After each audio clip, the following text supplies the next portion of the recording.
Bonjour à tous et bienvenue au Goûter panafricain. Aujourd'hui, on va traiter d'un sujet d'actualité. On va parler des Antilles, de la situation qui se passe en Guadeloupe, en Martinique. Au niveau des manifestations, il y a eu des grèves, il y a eu même l'arrivée de grands renforts. Ça a été la répression de l'État français. Et donc, je me disais que c'était un sujet intéressant parce que les personnes extérieures à ce sujet ne peuvent ne pas comprendre ce qui se passe aux Antilles. Et je me suis dit que c'était intéressant de réunir quatre personnes de renom pour traiter de ce sujet. Alors aujourd'hui, autour de la table, je suis accompagné de Daniel.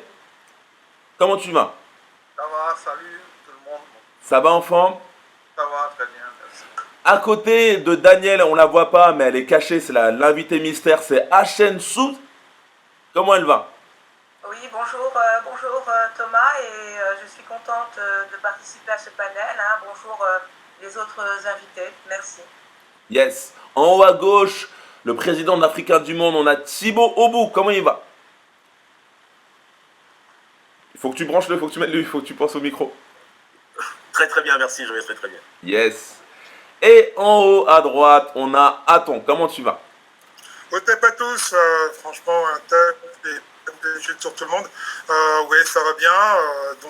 J'espère qu'on va pouvoir partager de l'information brûlante de cette actualité qui touche un peu toutes les Antilles et bien sûr toute la diaspora, une petite diaspora africaine qui se trouve aux Antilles actuellement. Ok, parfait. On va rentrer tout de suite dans le vif du sujet. Un petit résumé de la situation. Donc, il y a eu une forte opposition au pass sanitaire. Ça a démarré comme ça en Guadeloupe et plus particulièrement en Guadeloupe. On va s'intéresser à la Guadeloupe. Et de ça, en fait, de cette opposition, a découlé en fait des manifestations qui sont parties en plus maintenant en débordement. Et en réponse à ça, on a eu une arrivée massive de gendarmes français de la métropole, puis ensuite l'arrivée du GIGN et du RAID. À l'heure actuelle, il y a encore des grèves et des manifestations aux Antilles. Et je voulais un peu avoir votre idée déjà générale sur ce qui se passe, sur cette situation qui devient assez problématique aux Antilles. Daniel, si tu voulais commencer par dire tes premiers, tes premières idées en fait. Oui, donc c'est une situation qui ne date pas d'hier, en fait, et qui pas d'aujourd'hui, pardon, et qui est due je pense, à la spécificité de ces îles-là. Et c'est tout à fait normal que sporadiquement, de temps en temps, il y ait comme ça des montées d'adrénaline et Alors juste on entend un petit peu de bruit du côté de Thibaut. C'est ouais, juste désactiver le micro, s'il te plaît. Donc Merci. c'est normal, c'est-à-dire que cette situation est due à la spécificité du point de vue historique de ces départements. Et donc on va faire la genèse tout à l'heure. Donc, c'est-à-dire que les départements d'outre-mer, dits d'outre-mer, ont récolté leur statut depuis 1946. Donc, à la suite du fait que Aimé Césaire, donc les élus, les députés, ont réclamé ce statut-là. Mais rien n'a vraiment changé, quoi. Donc, Ok, donc pour toi, c'est pas étonnant que, pour toi c'est une situation qui date depuis déjà un certain moment et ça fait un moment que ça boue et c'est normal que ça explose. Je voulais avoir l'avis de Hachensu qui est juste à côté sur cette situation. C'est-à-dire que ce que vient de dire Daniel est tout à fait un peu dans la lignée de la manière dont on gère ce qu'on appelle des confettis de l'Empire, c'est-à-dire l'Empire colonial. Il faut savoir une chose, c'est qu'on est passé donc d'une ancienne colonie à un département sous l'initiative donc d'un écrivain de renom qui est actuellement donc au Panthéon, c'est Aimé Césaire.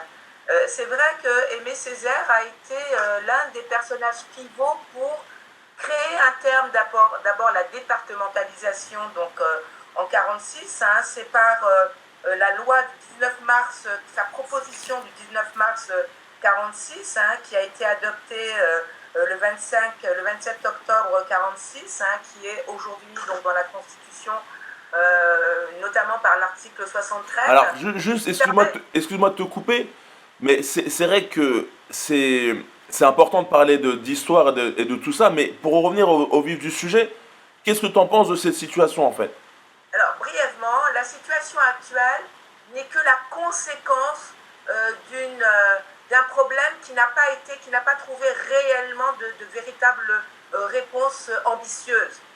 C'est bien ça le problème, c'est-à-dire que on est parti donc d'une logique assimilationniste, effectivement par l'idée même que c'est un département donc qui doit être assimilé du point de vue du droit et du point de vue juridique globalement à la République française et par rapport à l'Hexagone.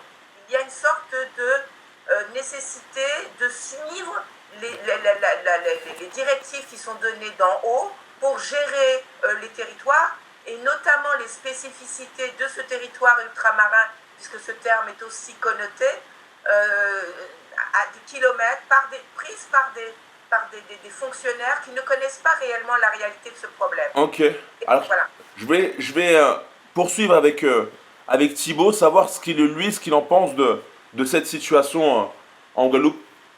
Alors, il faut juste remettre ton micro, s'il te plaît.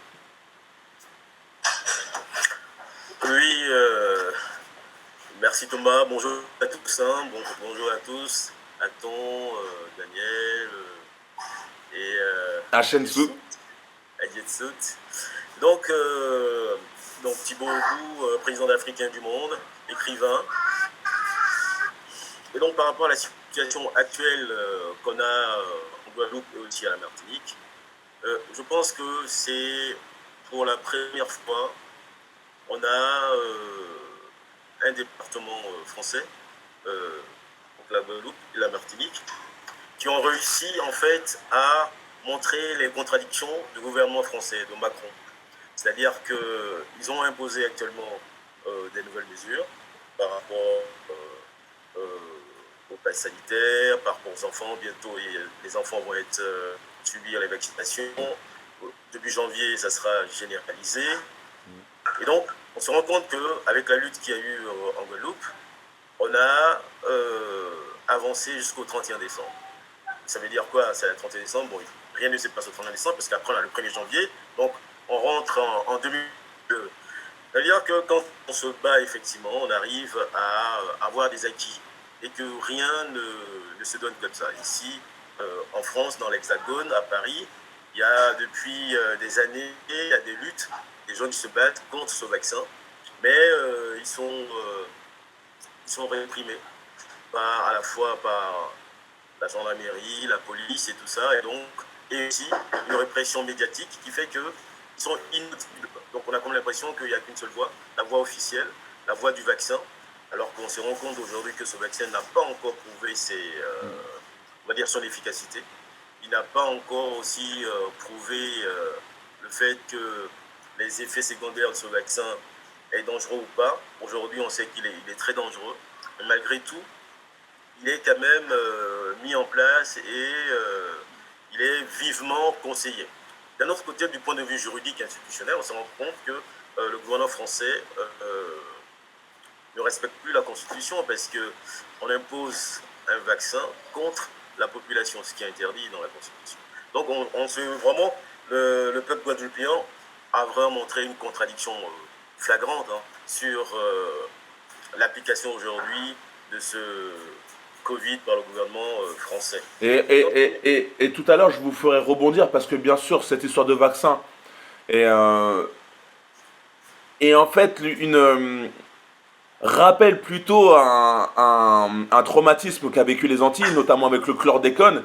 Et comme tu dis, le chlordécone qui a été imposé aux Antilles et qui a causé des dégâts monumentesques. Et je voulais en parler après, on va suivre dans le débat, on va en parler plus tard. Je voulais avoir ton avis, toi, Aton, sur cette situation pour l'instant. Est-ce que tu trouves que c'est normal qu'aux Antilles, ça s'embrase face au pass sanitaire? pour moi, au tape à tous déjà. Je voulais donner le courage au peuple Guadeloupe et au peuple Martinique.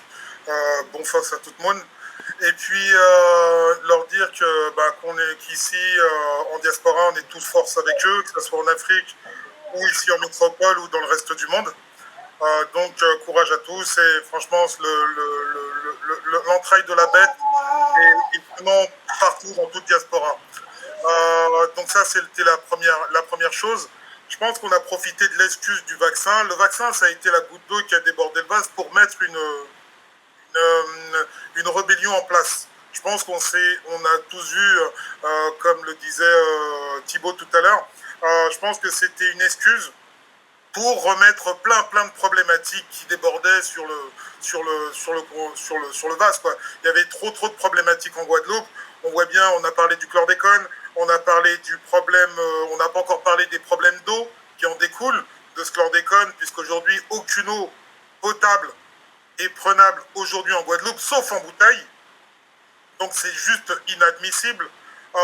C'est-à-dire que vous avez des enfants, aujourd'hui, on n'a pas encore parlé des problèmes des enfants prématurés, on n'a pas encore parlé des problèmes gynécologiques sur nos femmes en Guadeloupe, on n'a pas encore parlé des problèmes qu'il y a encore là-bas au niveau du travail pour les jeunes. Bref, on est sur une cocotte minute qui déborde et on a l'impression que seule la manifestation peut donner une solution. Sinon, il n'y a pas de solution. On est obligé de se battre tout le temps. Le dialogue passe plus. On a l'impression que dialoguer, c'est plus possible aujourd'hui en 2021. Ou même avant, on se souvient de 67. En Guadeloupe, on se souvient de 2009. Le dialogue, ça ne peut pas se passer en Guadeloupe. Donc il nous faut des solutions et j'espère qu'on va en débattre maintenant. Ok, alors pour en revenir un petit peu aux chiffres, parce que c'est bien d'avoir quelques petits chiffres, au niveau du taux de vaccination en Guadeloupe, il est de 46%. Alors pour la première injection, alors qu'au niveau national, on est déjà à 76%. Donc la Guadeloupe est plutôt loin au niveau du taux de vaccination. Au niveau de taux de vaccination complet, au niveau de la Guadeloupe, on est à 33%, la Martinique 34%. Alors il y a une forte opposition au niveau de l'obligation vaccinale au niveau des soignants. Ça devait être appliqué le 14 novembre, mais comme a dit Thibaut, ça a été rejeté au 31 décembre. Résultat de cette opposition, il y a eu des grèves générales. Et on a Victorin Lurel, qui était l'ancien ministre de l'Outre-mer, et Stéphane Mulot, qui est une professeure sociologue et anthropologue, disent, en fait, pour paraphraser leur phrase, que cette manifestation et ces grèves, en fait, ça va beaucoup plus loin. C'est plus une lutte contre le gouvernement, contre l'État et un petit peu contre la colonisation. Comme tu as dit, Aton, c'est quelque chose vraiment qui macère depuis longtemps. Et cette lutte contre le pass sanitaire, ça va beaucoup plus loin. C'est quelque chose qui leur prend aux tripes et ça va beaucoup plus loin. Alors, on a parlé tout à l'heure du chlordécone. Pourquoi c'est un traumatisme? Parce que c'est un pesticide qui a été utilisé dans les années 70 jusque dans les années 90 et qui a été reconnu cancérigène. Alors, tu parlais tout à l'heure de l'eau. Le chlordécone a été utilisé dans les engrais, utilisé aussi dans l'eau, et donc quasiment, que ce soit les végétaux, les animaux, tout a été contaminé en Guadeloupe. Et on en découle qu'il y a eu en Guadeloupe notamment un taux de 70% de Guadeloupéens qui ont en eux, dans leur sang, du chlordécone. Et la Guadeloupe et la Martinique font partie dans le monde, je parle dans le monde, du plus gros taux de cancer de la prostate. Donc, les Antillais, en fait, ont ce traumatisme du chlordécone et ils voient dans ce vaccin, qui est, comme a dit Thibaut, qui n'a pas été entièrement testé et qui peut être aussi dangereux, ils pensent que ça va être un petit peu la suite de ce scandale du chlordécone. Je voulais avoir votre avis sur ça. Vous pouvez parler librement sur cette situation. Est-ce que vous pensez que c'est normal que les Guadeloupéens, que les Antillais ont cette crainte vis-à-vis du vaccin, notamment avec ce qui s'est passé au chlordécone, qui est un scandale et qui n'a pas été vraiment résolu? Peut-être Thibaut, si tu voulais démarrer sur ça. Et ensuite Daniel et Hachensu. D'accord, merci. Mais j'avais pas tellement terminé la première partie. Ouais, vas-y Donc, si je tu veux. dirais que du point de vue européen, Et donc, on a vu qu'en Hollande, hein, il y a aussi une grande manifestation par rapport Ok. à cette vaccination, en Belgique aussi.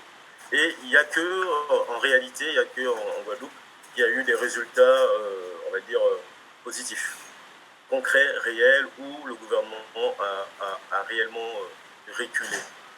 Donc, je pense que le cas de la Guadeloupe nous montre aussi que les peuples africains, et notamment les peuples qui sont euh, dans, euh, dans les îles de l'Amérique, doivent à un certain moment penser autrement. C'est-à-dire qu'on ne peut pas attendre de son bourreau euh, la possibilité que ce bourreau lui accorde des faveurs pour son développement, pour son cadre de vie, pour ses relations avec l'extérieur, pour sa propre population.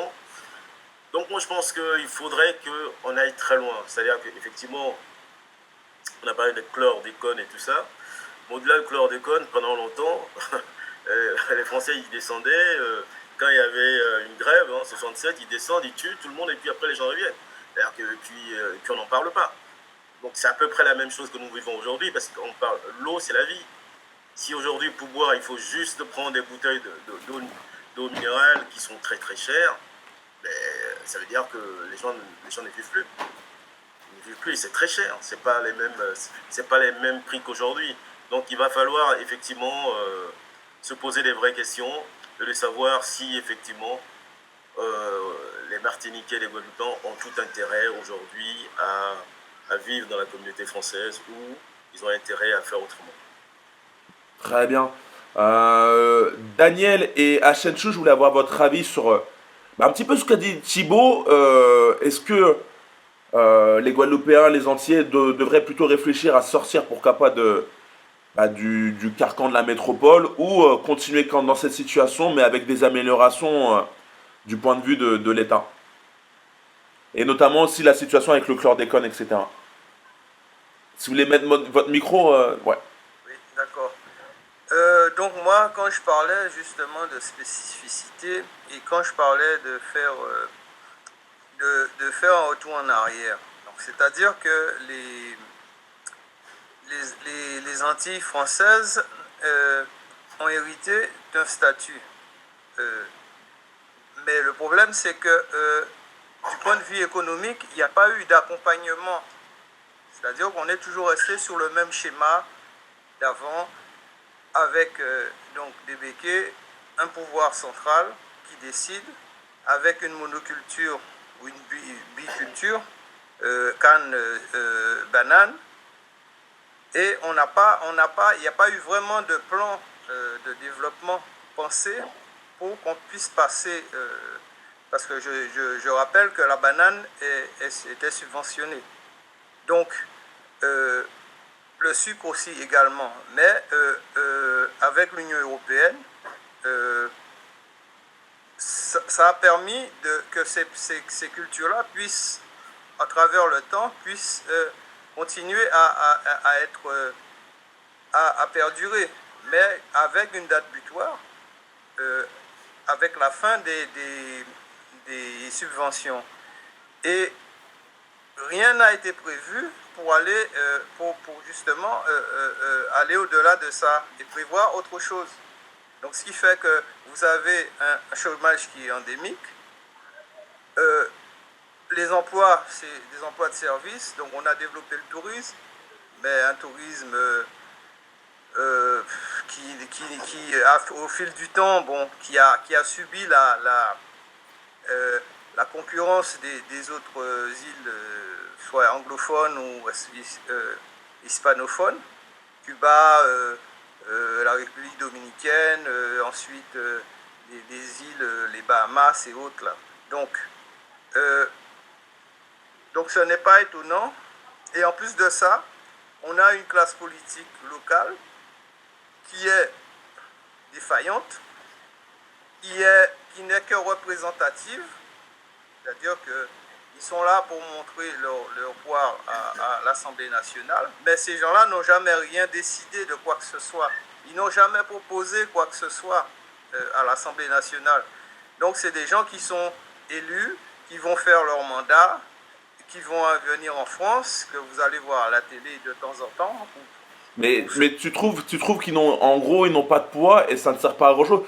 Et Non, ça ne sert à rien, puisque en fait c'est aux Antilles françaises, ce sont les préfets qui sont les relais de l'État français. Et c'est l'État français, le pouvoir central, qui décide. On nous dit que oui, vous avez la décentralisation, vous avez ceci, vous avez cela. Mais sur plusieurs sujets ou projets, c'est toujours l'État qui, en définitive, qui décide de ce qui va être appliqué en alors, juste, excuse-moi. en défaveur de la population parfois. C'est-à-dire que par exemple à Marie-Galante, ils voulaient créer une usine avec les déchets de bagasse et autres là, de l'usine de Marie-Galante qui produit la canne. Il y a eu opposition des élus locaux, l'opposition de la population, puisque ça allait produire, du point de vue écologique, c'était quand même pas un projet qui était idéal. Et pourtant, l'État a forcé, et ils ont appliqué Ça. D'ailleurs, quand tu parlais du préfet, c'est-à-dire que quand le cornu dit, il arrive, il dit oui, bon ben, apparemment, on me dit que vous voulez l'autonomie, mais le problème c'est pas, on donne pas l'autonomie à un pays qui n'a jamais pensé l'autonomie. Déjà même le pouvoir central n'a jamais pensé ça. Pourquoi? Ok, alors je voulais avoir l'avis de Hachensou. Pourquoi le cornu ne va pas en Nouvelle-Calédonie leur donner l'indépendance? Ok. Alors juste Daniel, je vais te couper, je voulais juste avoir l'avis de Hachensou qui est juste à côté. Alors, c'est très intéressant ce qui se dit là. Hein. Moi, j'ai entendu Thibault mettre en avant l'idée d'une façon de couper les liens avec le pouvoir central. Daniel vient de parler de l'autonomie. Il serait bon de rappeler que lorsque le cornu parle de l'autonomie, il est dans une logique globale, pas uniquement pour la Guadeloupe, mais pour les autres collectivités territoriales. Alors quand tu dis le cornu, tu peux préciser qui c'est? L'outre-mer qui est venu il y a une semaine. Excuse-moi, on n'a pas entendu, tu disais?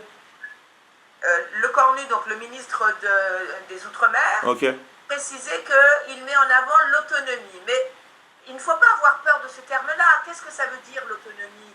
Ça veut dire que l'on donne davantage de pouvoir aux représentants qui ont été élus par la population, aux collectivités, que ce soit département ou régional, pour pouvoir administrer leur territoire, que ce soit le département ou la région. On est sur ce qu'on appellerait une décentralisation. Et ça, l'ensemble des entités globalement en France, les entités administratives, que ce soit le département, il y en a énormément, les régions, ont eu davantage de pouvoir pour pouvoir administrer au plus près leur territoire, c'est-à-dire ce principe de subsidiarité. C'est-à-dire qu'ils doivent trouver leurs propres moyens pour pouvoir répondre aux besoins de la population. D'accord? Sans avoir à remonter directement ou à en référer à l'État. Donc l'autonomie, c'est dans la logique de 1982, donc les lois de décentralisation de fer, mais ça ne remet pas fondamentalement en cause le lien qui rattache la Guadeloupe de la métropole. Donc il faut en parler sereinement, parce que ça ne va pas concerner que la Guadeloupe, ça va concerner d'autres départements français. D'accord? C'est-à-dire qu'à un moment donné, l'État va se désengager et va transférer... Alors juste, on t'entend pas très bien, il y a un petit peu de bruit en haut, si on pouvait couper le micro, et on n'entendait pas tout entier. Par contre, tout à l'heure, Daniel vient de parler donc, de l'autorité représentant donc, l'État. Thibault, est-ce que tu peux couper ton micro, s'il te plaît, on entend à côté de toi, s'il te plaît. Ouais, c'est bon, tu peux continuer. Par contre, le préfet, comme vient de l'ajouter Daniel, là, c'est autre chose. Je vais dire peut-être quelque chose de gênant et de troublant. Est-ce qu'on doit se débarrasser du représentant représentants de l'État sur ces territoires-là. Donc là, on n'est plus sur de l'autonomie. Ok, donc quand tu dis ça, quand tu dis... l'indépendance, on est sur la souveraineté avec les lois qui s'appliquent pour l'intégrité territoriale. Ok, donc on doit penser le terme des armées, du financement, ça c'est logique, mais c'est surtout défendre son territoire et surtout savoir circonscrire son territoire. Donc en gros, tu voudrais qu'il n'y ait plus de préfet, que Alexandre Rochade ne soit plus là et qu'il y ait... Le cornu. Donc oui, mais le préfet de la Guadeloupe, Alexandre Rochade. Oui. Par exemple, cette personne-là, tu voudrais qu'il ne soit plus dans le préfet de la Guadeloupe, qu'il ne dirige plus la Guadeloupe, que ça soit une autre personne. Alors, pour ma part, je le dis sincèrement, aujourd'hui, vous voyez bien, et on peut que le constater, il y a un blocage manifeste. Le préfet est rattaché au ministère de l'Intérieur, mais il représente tous les ministres sur la Guadeloupe, c'est-à-dire le ministre de la Culture, le ministre de l'Intérieur, le ministre de la Justice, etc. Il reçoit Alors, juste, excuse-moi de te couper, mais en gros, il y a un ministre de l'Outre-mer et il y a un préfet, pour que les gens puissent comprendre un petit peu comment ça se structure là-bas.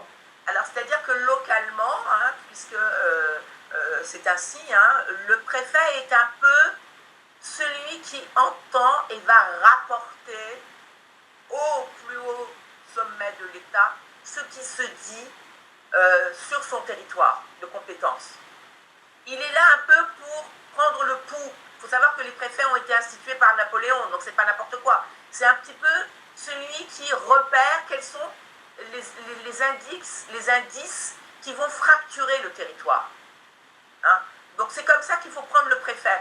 Et ce n'est pas pour rien que les Corses l'ont compris et qu'à un moment donné, on a été obligé de comprendre exactement ce qui se sous-tendait sur les attentats que perpétraient les Corses en direction directement des représentants du pouvoir. Je ne dis pas aujourd'hui qu'il faut aller donc dans le sens de supprimer de manière aussi violente les représentants donc, de ces pouvoirs centraux, mais je dis que si on passe par l'autonomie, on est sur encore quelque chose qui nous rattache au départ, à l'État français, à l'État, d'une certaine façon. Par contre, si on parle d'indépendance, comme pouvaient le penser les Kanaks, je parle de la Kanaki et la Nouvelle-Calédonie, là on est sur autre chose. Donc il ne faut pas mélanger et il ne faut pas avoir peur, parce que je crois que les Guadeloupéens ont tendance à être un peu frileux par rapport aux Martiniquais, c'est de dire de quoi parle-t-on au juste. Ok, alors je vais juste tout couper et donner la parole à Aton sur cette situation. Oui, je pense qu'on a oublié un peu l'histoire dans tout ça, là, dans ce qu'on dit. On a oublié que la Guadeloupe, en 1794, c'est la première abolition de l'esclavage qui arrive en Guadeloupe. En 1801, donc ça veut dire que les Guadeloupéens sont libres. Et je pense qu'on fait amnésie à ça. Ce qui se passe en 1801, c'est rétablissement de l'esclavage. donc on oublie qu'on a été libre, on a été déchu de la nationalité et qu'on sait ce que c'est la liberté. En Guadeloupe, ils savent ce que c'est la liberté. Ils savent comment on arrive au combat pour la liberté. Et c'est ensuite que viendra bien sûr la vraie liberté, donc la déchéance de nationalité, pour arriver vraiment à ce qu'on dit. Mais je pense que Hatshepsut a entièrement raison. Son historique est bon. L'autonomie, c'est inévitable. Vu de l'extérieur, de là où on est, nous qui sommes en diaspora, l'autonomie est indiscutable. Il faut que Guadeloupéens se mettent debout.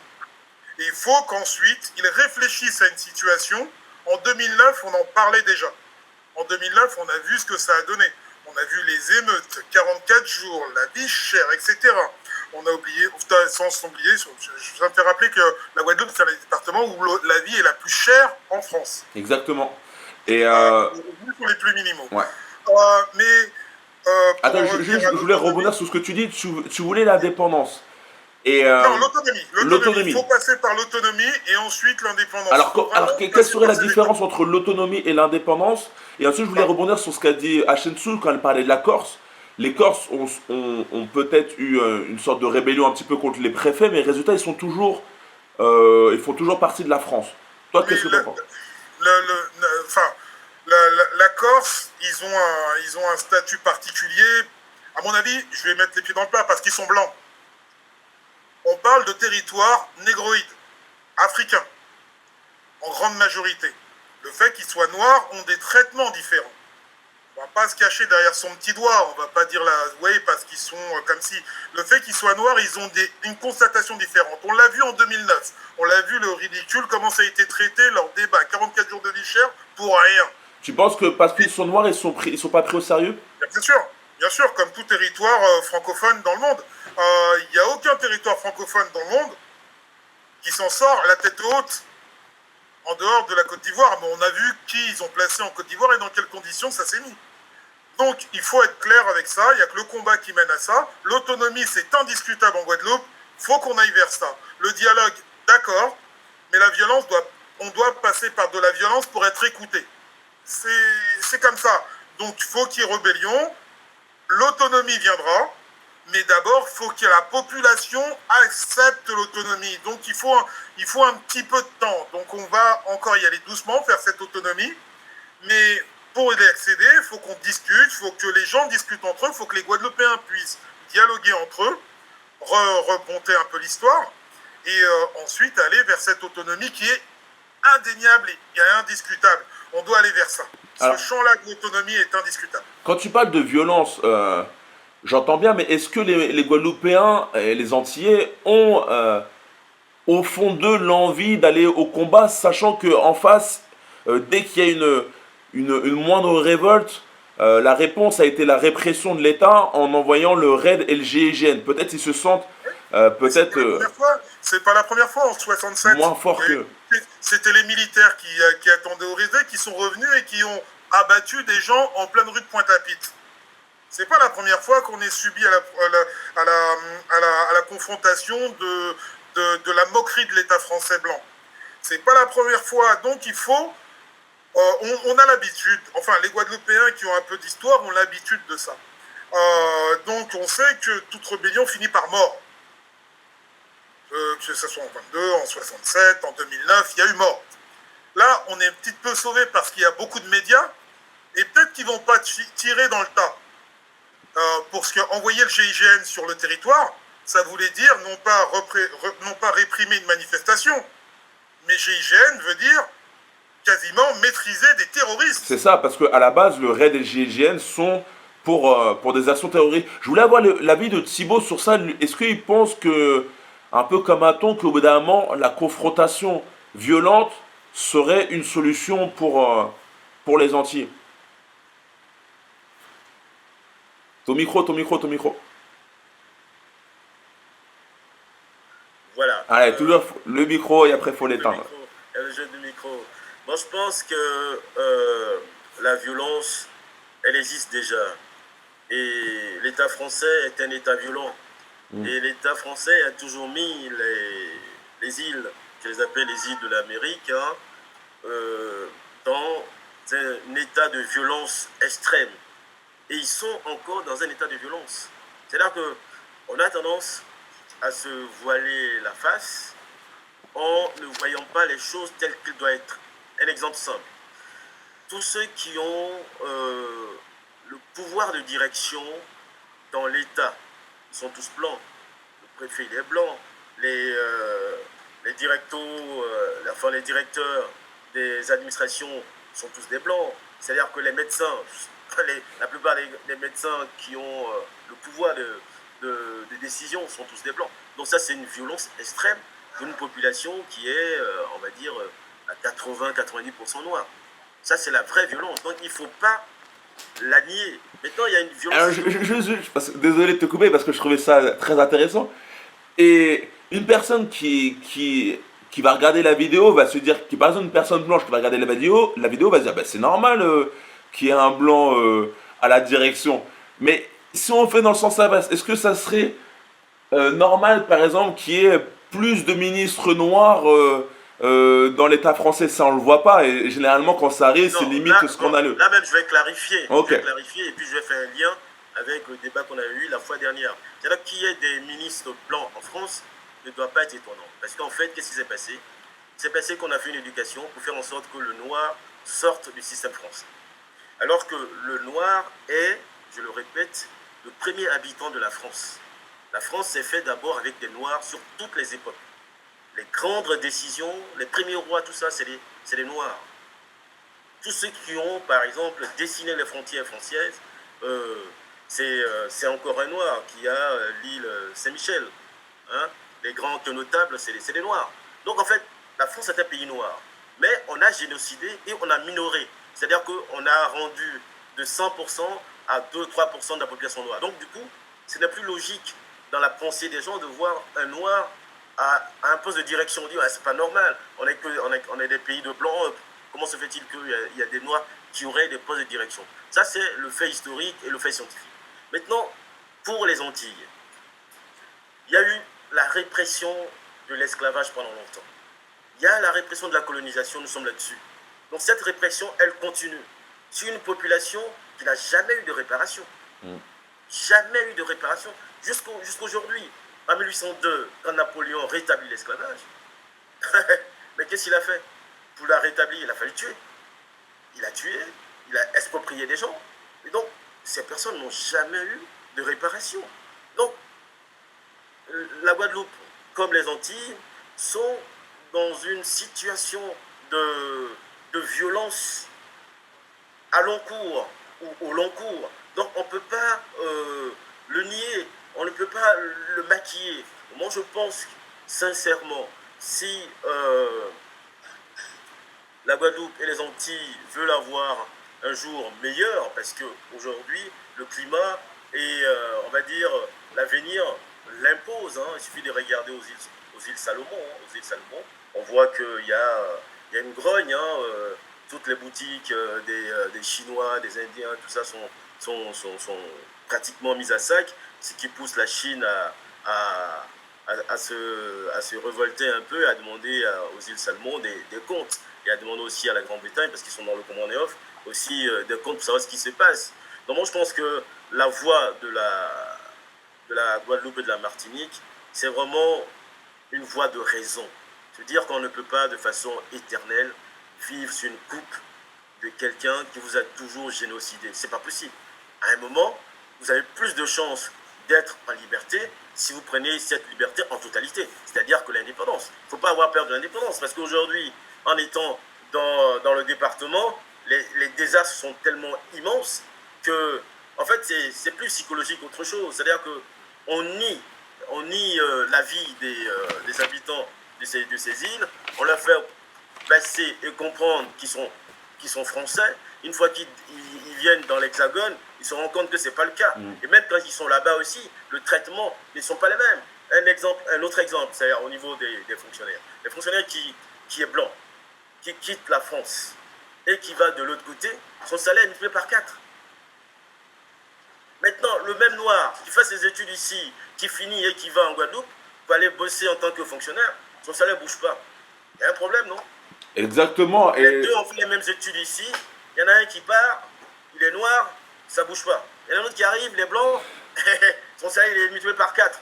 Et ça, c'est une violence extrême. Exact. Donc, on ne peut pas, face à des violences extrêmes, à un moment, il faut prendre les décisions de soi-même. C'est-à-dire qu'il faut dire non, il faut que nous nous construisions, il faut que nous ayons un État à nous, puisqu'il y a plusieurs îles dans l'Amérique. On peut faire un État comme les États qui sont faits dans le Pacifique. Il y a des États avec plusieurs îles qui peuvent travailler, ils ont des ressources, ils ont de l'intelligence, ils peuvent faire quelque chose pour leur vie et pour leur liberté. Et je pense que c'est dans cette voie qu'il va falloir aller, parce que rester avec la France, ça va durer des siècles et des siècles, ça ne bougera pas. Parce que la France ne vit qu'avec ces espaces maritimes qui sont là-bas. Alors, pour revenir un petit peu sur ton propos, au niveau du taux de chômage en Guadeloupe, on est à 20%. En 2019, on était à 23%. Mais au niveau de la France, sur les 101 départements, le département de la Guadeloupe est 99e avec un des plus forts taux de chômage. Donc, comme tu dis, Thibaut, c'est une situation pour l'instant qui est vraiment catastrophique pour le peuple guadeloupéen. Mais il y en a certains qui vont voir dans cette indépendance une certaine peur, ils vont se dire mais qu'est-ce qu'on peut faire si on n'est pas sous le joug de l'État français? Qu'est-ce que qu'est-ce que t'en penses, Daniel et Hachensout, de ça? Quel serait l'avenir des Antilles s'ils devenaient indépendantes et euh, quels seraient les bénéfices de faire ça? Voyons, si on regarde un petit peu l'exemple d'Haïti, leur situation, qu'est-ce que vous en pensez? Est-ce que ça serait vraiment la solution? Euh, oui, donc moi, comme je l'ai dit, quand le cornu arrive et qu'il balance le terme d'autonomie, bon, c'est ça, tout ça, c'est l'esbrouf, c'est du cinéma, ça. Puisqu'il sait très bien que la Guadeloupe, en passant du statut de colonie au statut de département,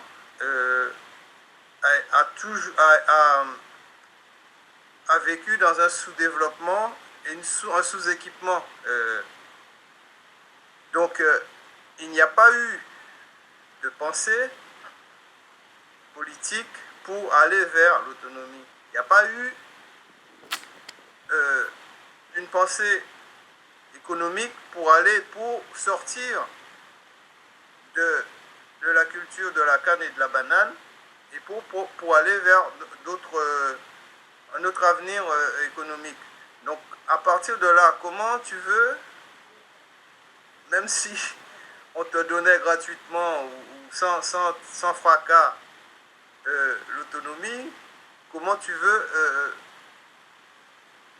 veux avoir un avenir avec ça? C'est pas possible. Donc, quand il le dit, il sait très bien ce qu'il dit. Donc, c'est eux qui ne veulent pas, en soi-disant, comme c'est permis par la Constitution, finalement, enfin, au niveau des textes internationaux et européens, que ces territoires-là peuvent prétendre à aller vers l'autonomie et l'indépendance. Mais étant donné que rien n'a été pensé pour ça, donc je ne vois pas dans quelle mesure cela pourrait être possible. D'autre part, le chômage est compensé par quoi?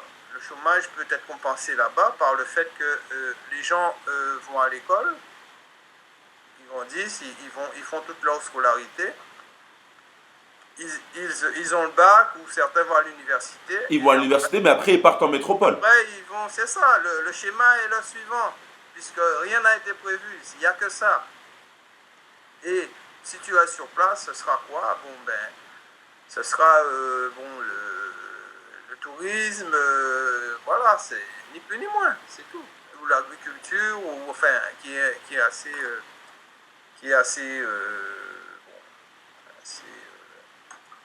donc voilà, il n'y a pas de, donc pour revenir à ce que José a dit, Attends. la violence, non, je pense pas, parce que en face il y a ce qu'il faut, hein. Faut pas, on produit des armes ici, on en vend, donc en France, donc on en vend à droite à gauche, ils ont vendu des Rafales récemment, donc de ce côté-là il n'y a rien à espérer, quoi. Donc je pense qu'en fait l'autonomie, c'est-à-dire que si sincèrement l'État central veut l'autonomie, puisque de toute façon il est appelé à se désengager, il a commencé à se désengager, donc toutes ces à reporter sur les régions toutes ces prérogatives. Maintenant, dans les régions, dans les départements, je crois, c'est les départements qui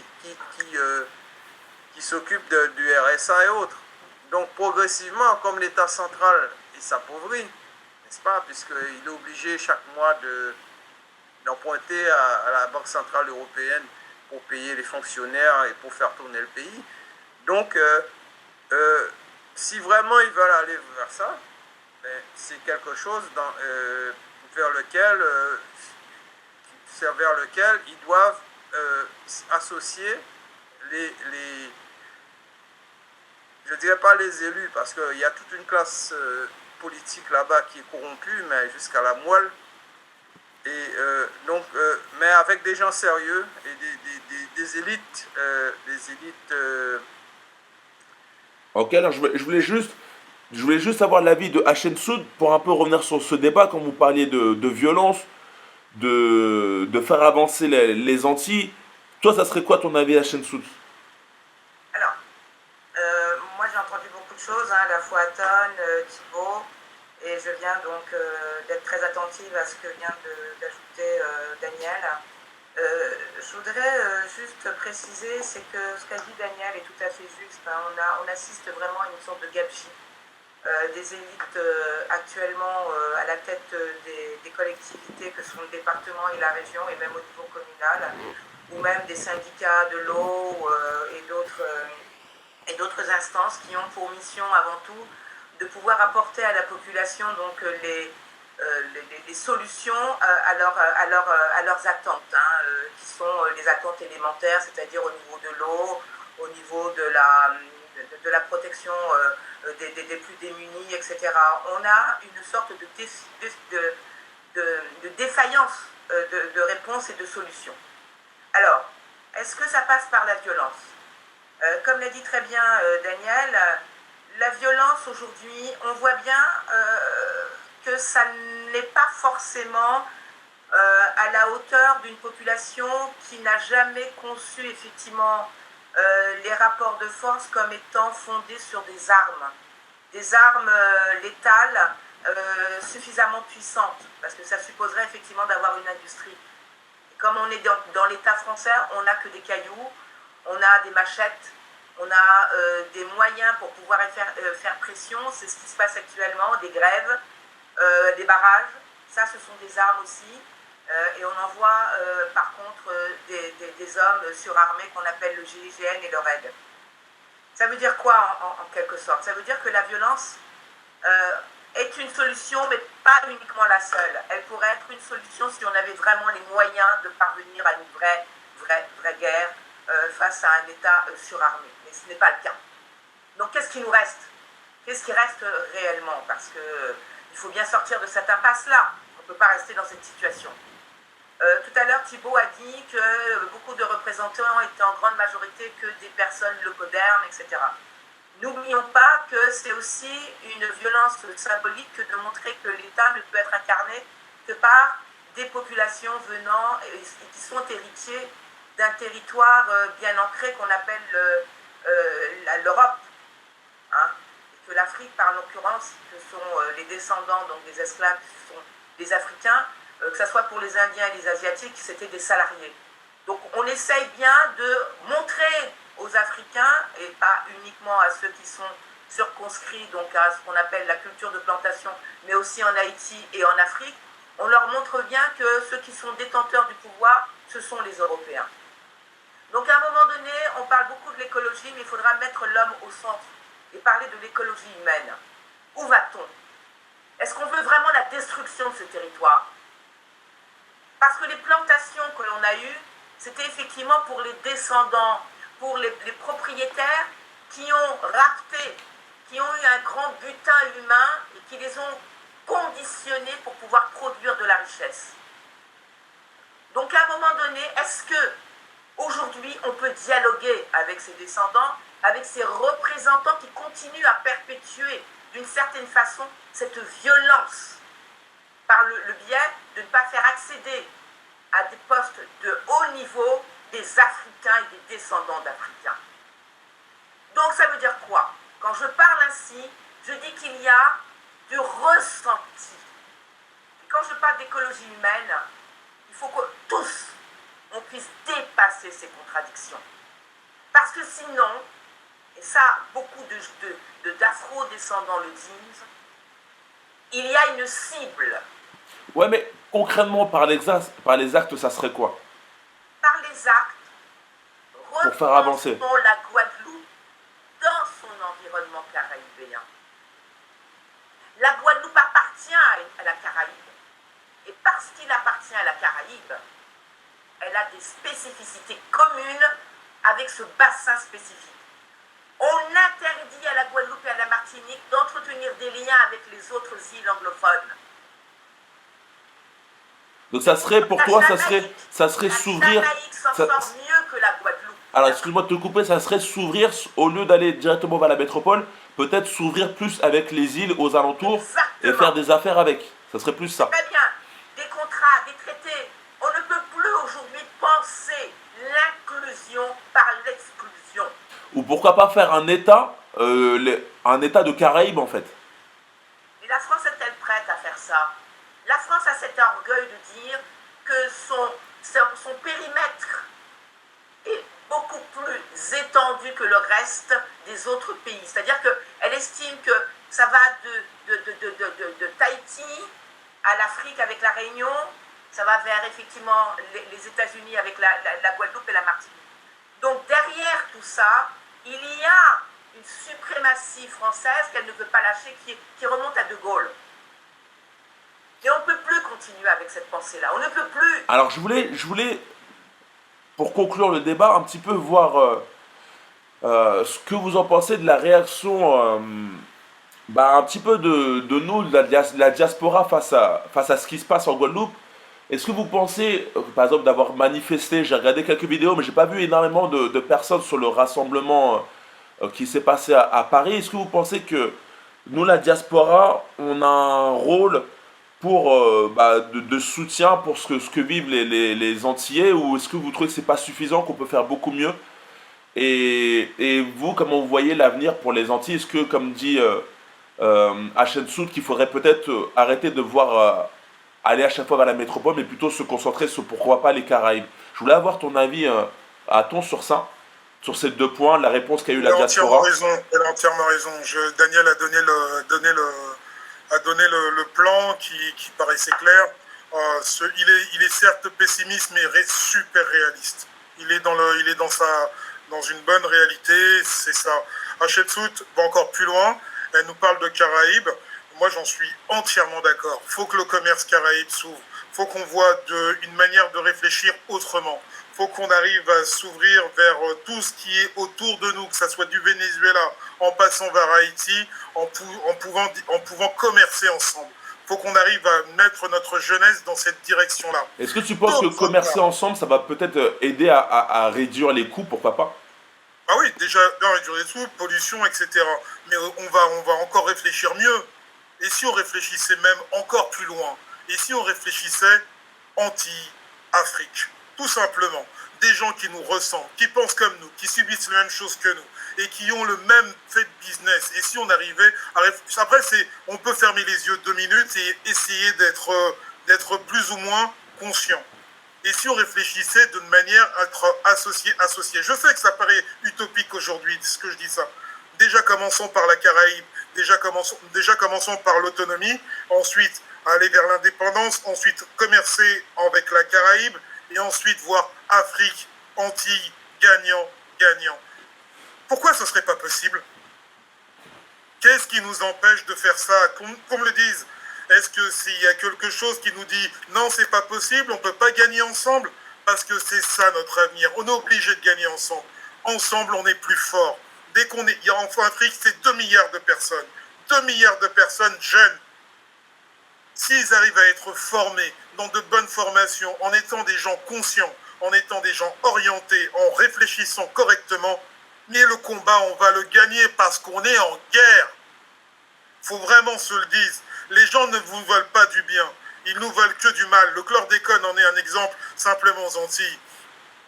On est en guerre aujourd'hui. Il nous faut réfléchir qu'on aille vers la victoire. Nos jeunes doivent être notre avenir conscient. Et pour ça, il faut qu'on aille aux Antilles dans l'autonomie. Ensuite, réfléchir commerce Caraïbes. Et ensuite, réfléchir Afrique. Puisque c'est là-bas qu'on a notre gagnant-gagnant. Voilà. Super. Je voulais avoir l'avis de Thibaut sur ça. Cette vision gagnant-gagnant. Pourquoi pas Afrique, Antilles?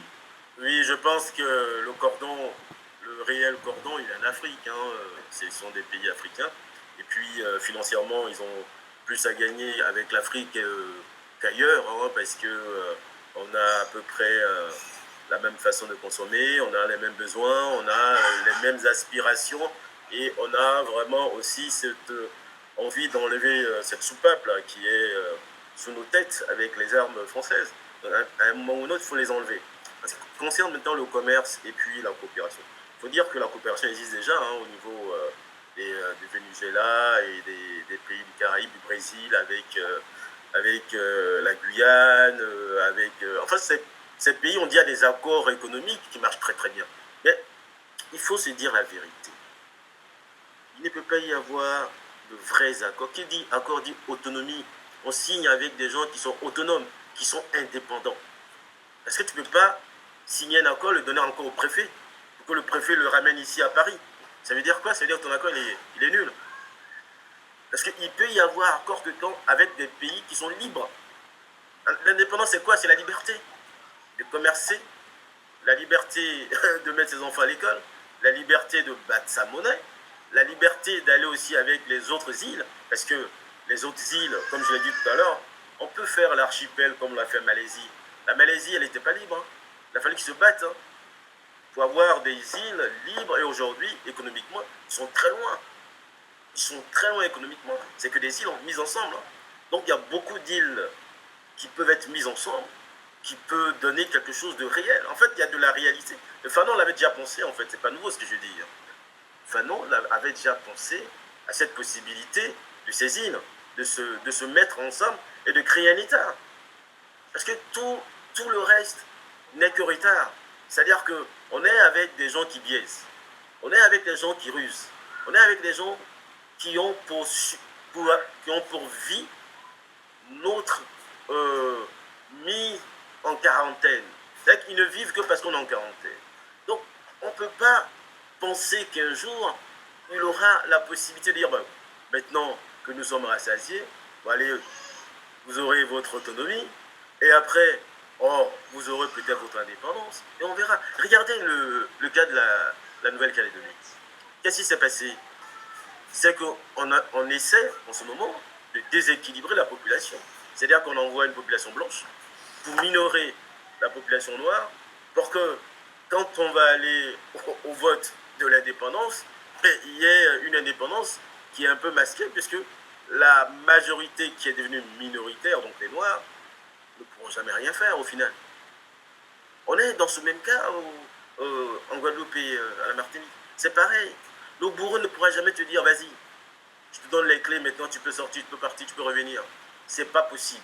À un moment, il faut se réveiller. Aujourd'hui, il y a quelque chose d'important dans cette histoire de Guadeloupe. Il y a deux cas importants. On n'a plus affaire à la même population. C'est une population qui est très éduquée, qui est très instruite. Ça, on n'est plus dans les années 60. Deuxièmement, c'est une population qui est beaucoup sortie. Elle a vu ce qui se passait à l'extérieur. Et elle est rentrée. Donc, en fait, on n'a pas affaire à une population qui ne sait pas quoi faire. Non. Les gens, ils savent ce qu'ils veulent. Ils savent où aller. On a eu l'exemple de 2009. 2009, ils ont fait pratiquement 4 mois de grève réussie. La seule chose qui a fait que ça n'a pas réussi, c'est que malheureusement, il y a eu des petits arrangements entre syndicats qui a fait capoter le truc.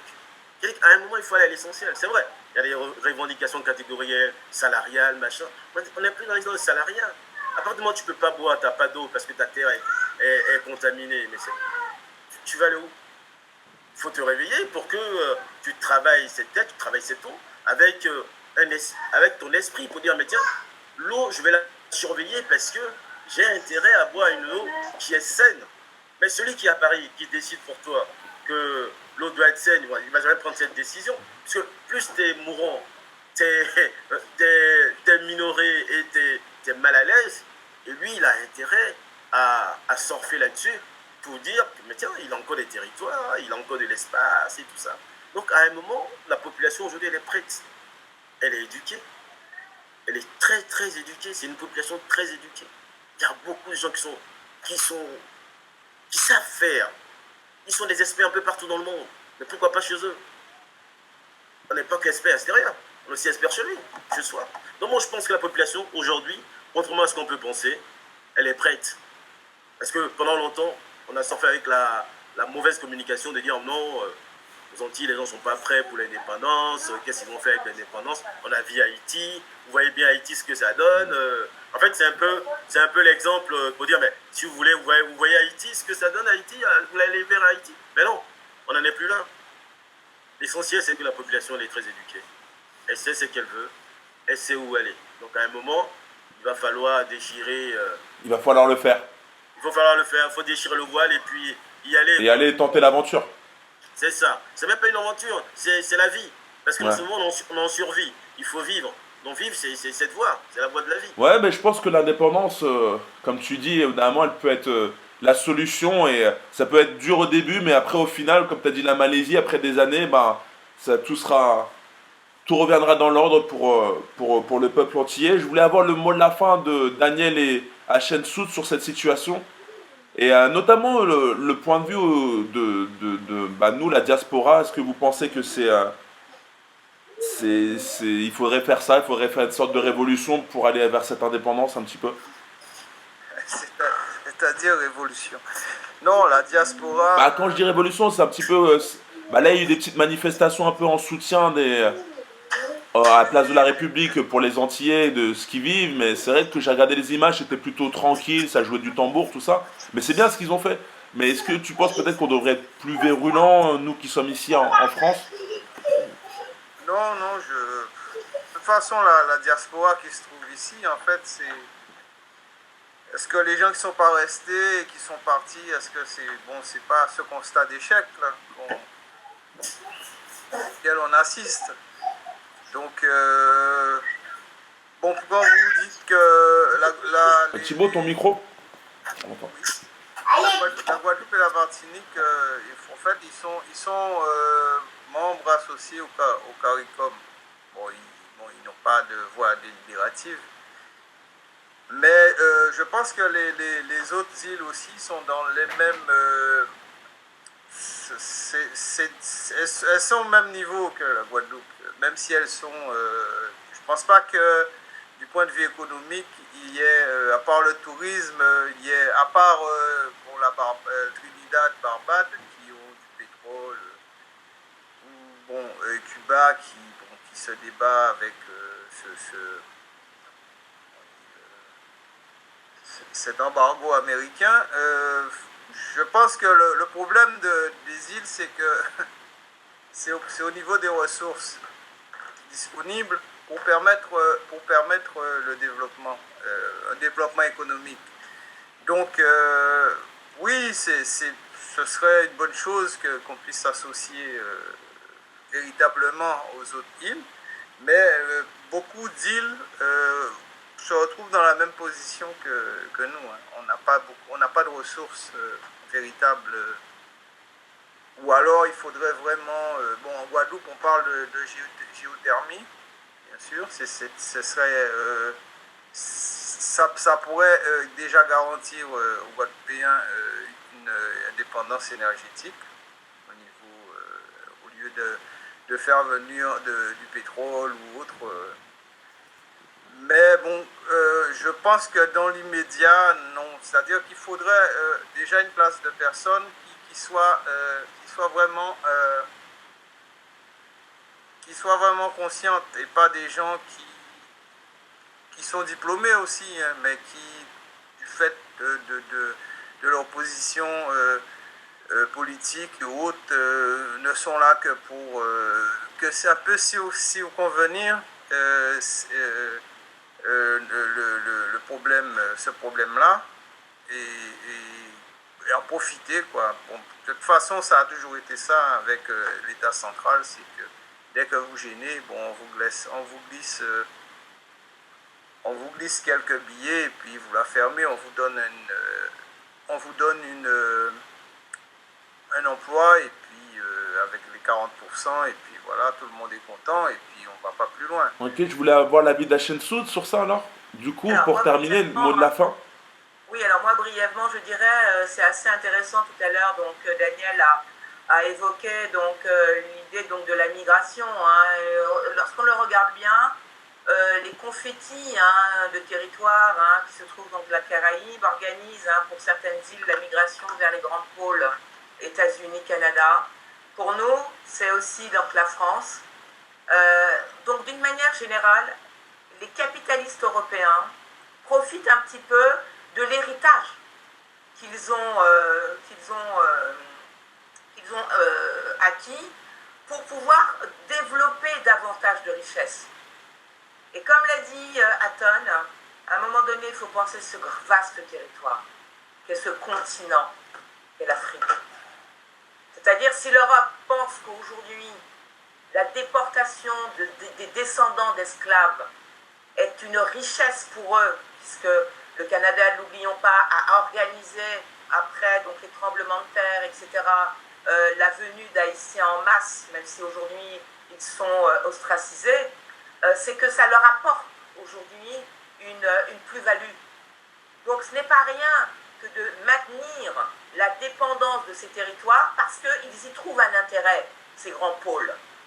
Donc à un moment donné, on n'a plus à se dire du pourquoi, du comment, etc., à se frapper le torse en se disant le colon, comme l'a dit Thibault, il nous a fait du mal. Aujourd'hui, il faut se dire que parce que la configuration territoriale est ça, on n'a pas tellement de perspectives pour se développer. C'est triste à dire.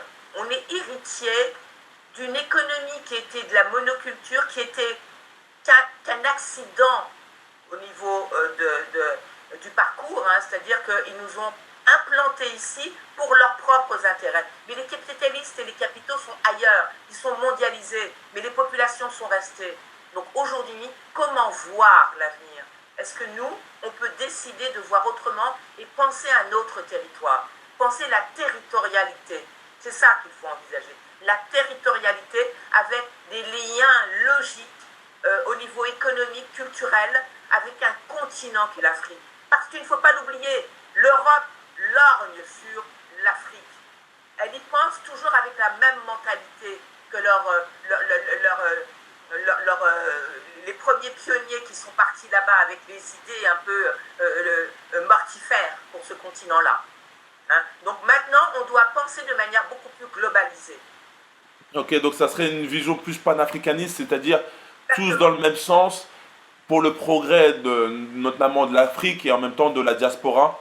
Et ça va aussi découler un petit peu, je dérive, mais sur notre prochain podcast qui va traiter du kémétisme et du panafricanisme. Donc je vous invite grandement à vous abonner à la chaîne pour ne pas manquer le prochain contenu. Ok, alors, est-ce que quelqu'un voulait rajouter quelque chose avant qu'on conclue? Et déjà, merci beaucoup d'avoir répondu présent à cette invitation. Et si vous voulez terminer, conclure avec un dernier mot avant qu'on y aille. Ouais, Thibaut, je te laisse remettre ton micro. Thibaut, ton micro. Attends, Décide-moi ce tu avais micro. quelque chose Non, à dire, non? je vais juste profiter pour en même temps conclure. Déjà, je remercie tout le monde. Thomas, bien sûr, hein, Maestro, Adjessout, Aton, et puis notre sage du plateau, Daniel, très très sage.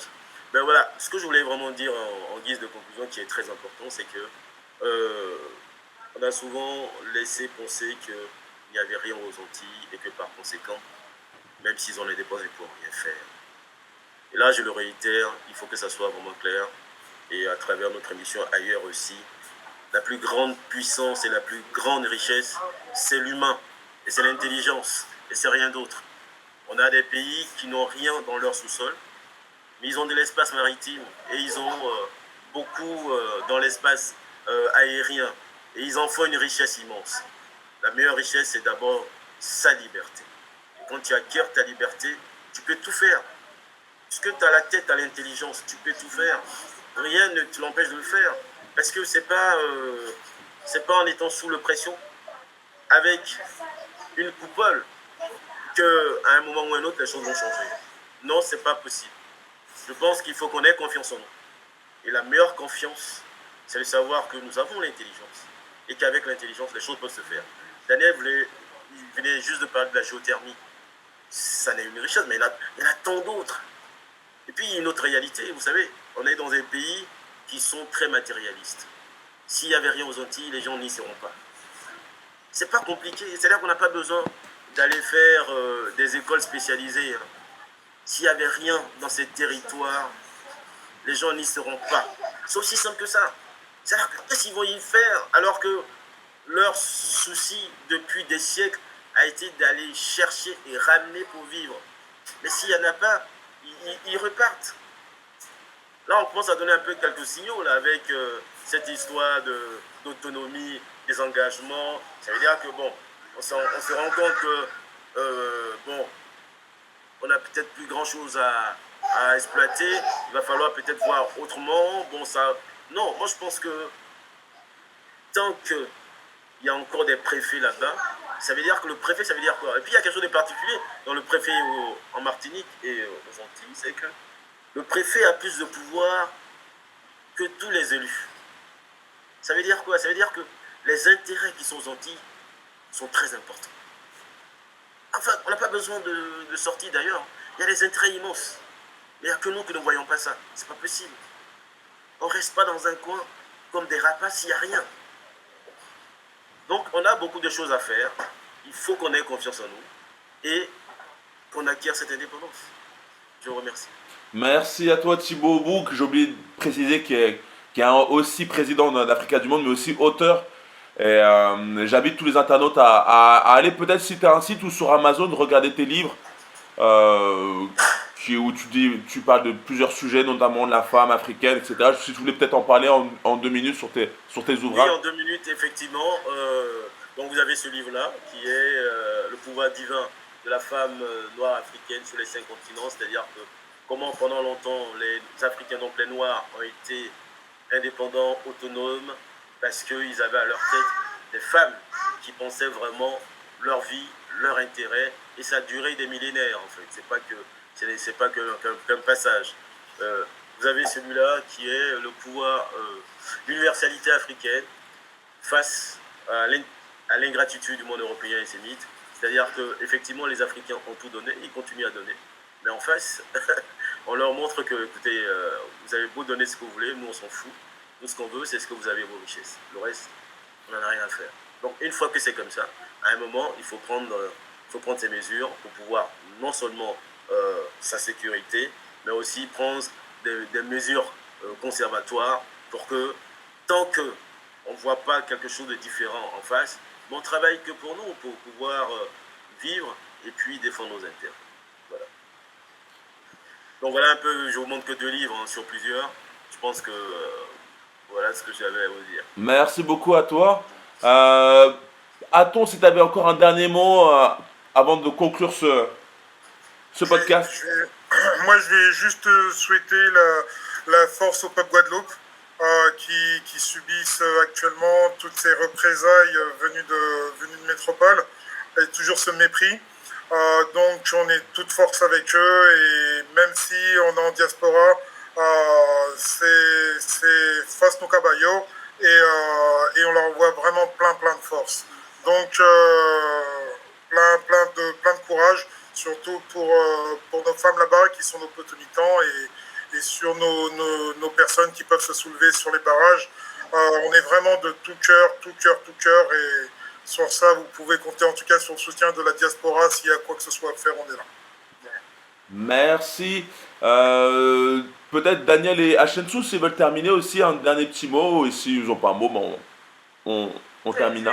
Je pense que je remercie tous mes panélistes qui nous ont permis aujourd'hui d'avoir aussi un éclairage par rapport à cette problématique réelle que vivent les Guadeloupéens. Merci beaucoup.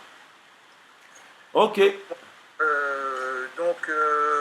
Je souhaite aux Guadeloupéens, puisque j'y vais, bon, ça fait 2 ans que j'y suis pas allé, mais j'y allais régulièrement et j'ai compris le sens de leur combat, puisqu'on a eu affaire à ces désagréments de l'eau, du transport, tous ces problèmes-là. Donc, ce n'est pas facile. J'ai de la famille là-bas, ils sont dans des problèmes aussi, chômage et autres. Donc on leur souhaite du courage et que les personnes responsables, quand je dis responsables, qui sont censées être responsables pour lesquelles on a voté, puisqu'ils se présentent comme ça, ils se présentent donc pour représenter les gens, qu'ils soient à la hauteur et qui ne pensent pas à leur poche et leur avenir et à ceux de leurs enfants. Donc quand on dit qu'on représente un pays, on représente aussi tous les autres, tous ceux qui font partie de ce pays-là. Voilà, c'est tout ce que j'avais à dire. Très bien, bah merci en tout cas à vous, c'était un plaisir. On se retrouve pour un prochain contenu. Le prochain contenu, ça va concerner le kémétisme et le panafricanisme. Je vous invite à tous à commenter ce podcast, que ce soit sur YouTube ou sur les plateformes. Notamment, on met les podcasts sur SoundCloud, donc n'hésitez pas, c'est sur l'adresse Goûter Panafricain sur SoundCloud. Normalement, ça devrait être bientôt sur iTunes, sur Google Podcast.